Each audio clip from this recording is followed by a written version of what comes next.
Bismillahirrahmanirrahim. Assalamualaikum warahmatullahi wabarakatuh. Alhamdulillah, rabbil alamin, wassalatu wassalamu ala asyrofil anbiya'i wal mursalin sayyidina maulana Muhammadin wa ala alihi washabihi ajma'in, amma ba'du. Langsung saja kami dari kelompok 6, materi sejarah pendidikan Islam di Indonesia. Di sini nanti ada 3 kawan bersama saya, yaitu Ana Septiani dan Dia Mulia Santika, seperti itu. Di sini nanti saya kebagian yang nanti kita akan membahas 4 poin ya. Yang pertama yaitu tentang kondisi pendidikan Islam pada masa Jepang. Jadi poinnya yaitu kondisi. Yang kedua yaitu kebijakannya apa. Terus yang ketiga yaitu perkembangannya, dan yang terakhir yaitu pengaruh-pengaruhnya. Langsung saja karena waktu semakin berjalan. Kondisi pendidikan Jepang. Jadi ketika Jepang menguasai Indonesia dalam bidang pendidikan, awalnya melakukan kebijakan dengan menuntut semua jenis sekolah. Hal ini dilakukan Jepang untuk menghapuskan pengaruh Barat terhadap orang Indonesia. Jadi setelah Belanda, diketahui bahwa setelah Belanda itu ada Jepang.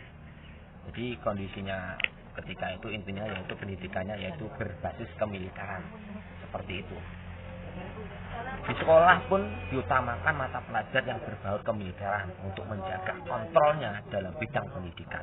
Sebab apa kok militeran? Ketika itu masih pada kondisi perang dunia, seperti itu, intinya seperti itu. Lanjut yaitu kebijakan Jepang terhadap agama Islam ya. Yang pertama langsung saja ya, kantor urusan agama yang ada pada zaman Belanda disebut kantor For Islamistische Zaken, yang dipimpin oleh orang-orang orientalis Belanda, diubah oleh Jepang menjadi kantor Sumbi yang dipimpin oleh Gaya Shun Asari. Yang kedua juga yaitu terkait peta. Jadi peta itu salah satu juga pendidikan kemiliteran.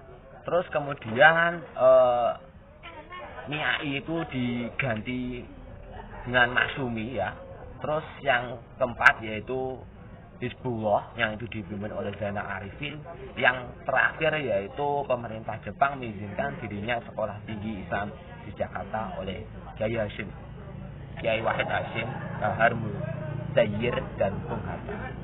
Ya cukup itu ya. Jadi intinya itu pada kondisi pendidikan Jepang itu lebih pada kemiliteran, untuk gunanya untuk kepentingan dalam perang dunia. Kemudian untuk pengaruh terus perkembangannya nanti akan dilanjutkan oleh sahabat kita yaitu Ana dan Dia Mulia Santika. Kepadanya pada masa penjajahan Jepang, setelah Belanda pergi dari Indonesia, maka muncullah pergerakan Jepang. Jepang memberikan toleransi yang banyak terhadap pendidikan Islam di Indonesia. Kesetaraan pendidik penduduk pribumi sama dengan penduduk atau anak-anak penguasa. Bahkan Jepang banyak mengajarkan ilmu-ilmu bela diri kepada bangsa Indonesia. Hal ini memberikan kesempatan bagi pendidikan Islam di Indonesia. Selain itu, pendidikan pada masa Jepang yaitu pendidikan madrasah. Awal pendidikan Jepang, madrasah berkembang dengan cepat, terutama dari segi kualitas. Hal ini dapat dilihat terutama di daerah Sumatera yang terkenal dengan Madrasah Awaliyah yang dilihat oleh Majelis Ulama Tinggi. Yang kedua yaitu pendidikan agama di sekolah. Sekolah negeri diisi dengan pelajaran budi pekerti. Hal ini memberikan kesempatan pada guru agar Islam untuk mengisinya dengan ajaran agama Islam. Dan di dalam pendidikan agama tersebut juga dimasukkan tentang ajaran ilmu melawan penjajah. Dan yang ketiga yaitu perguruan tinggi Islam. Pemerintah Jepang mengizinkan berdirinya sekolah tinggi di Jakarta yang dipimpin oleh Kiai Haji Wahid Hasyim, Kiai Haji Muzaki, dan Bung Hatta. Assalamualaikum warahmatullahi wabarakatuh. Di sini saya akan mempresentasikan poin D, pengaruh dari kebijakan Jepang bagi perkembangan pendidikan Islam di Indonesia. Sistem pengajaran dan kurikulum disesuaikan untuk kepentingan perang. Siswa memiliki kewajiban mengikuti latihan dasar kemiliteran dan harus mampu menghafal lagu kebangsaan Jepang. Begitu pula dengan para gurunya, diwajibkan untuk menggunakan bahasa Jepang dan Indonesia sebagai pengantar di sekolah menggantikan bahasa Belanda. Untuk itu, para guru wajib mengikuti kursus bahasa Jepang yang diadakan oleh pemerintahan Jepang. Pendidikan yang diterapkan Jepang di Indonesia memiliki kelebihan dan kekurangan dibandingkan dengan sistem pendidikan yang diterapkan Belanda, yakni pendidikan masa penjajahan Belanda bersifat lebih liberal, namun terbatas untuk kalangan tertentu saja.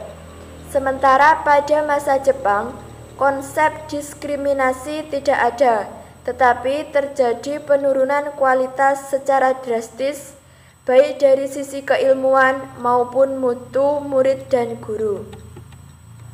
Kondisi ini tidak terlepas dari target pemerintahan Jepang melalui pendidikan. Jepang bermaksud mencetak kader-kader yang akan mempelopori dan mewujudkan konsep kemakmuran bersama Asia Timur Raya yang diimpi-impikan Jepang. Pendidikan yang dilakukan oleh pemerintahan Jepang, yaitu adanya pemaksaan yang dilakukan oleh pemerintahan Jepang agar masyarakat di Indonesia terbiasa melakukan penghormatan kepada kaisar yang dipercayai sebagai keturunan Dewa Matahari. Sistem penghormatan pada kaisar dengan cara membungkukkan badan menghadap Tenno disebut dengan Seikeire. Penghormatan ini biasanya diikuti dengan menyanyikan lagu kebangsaan Jepang. Akan tetapi, tidak semua rakyat Indonesia dapat menerima kebiasaan ini, khususnya dari kalangan agama. Dari kalangan umat Islam, salah satunya perlawanan yang dilakukan oleh Kiai Haji Zainal Mustafa, seorang pemimpin pondok pesantren Sukamanah, Jawa Barat. Peristiwa ini dikenal dengan peristiwa Singaparna. Demikian, wassalamualaikum warahmatullahi wabarakatuh.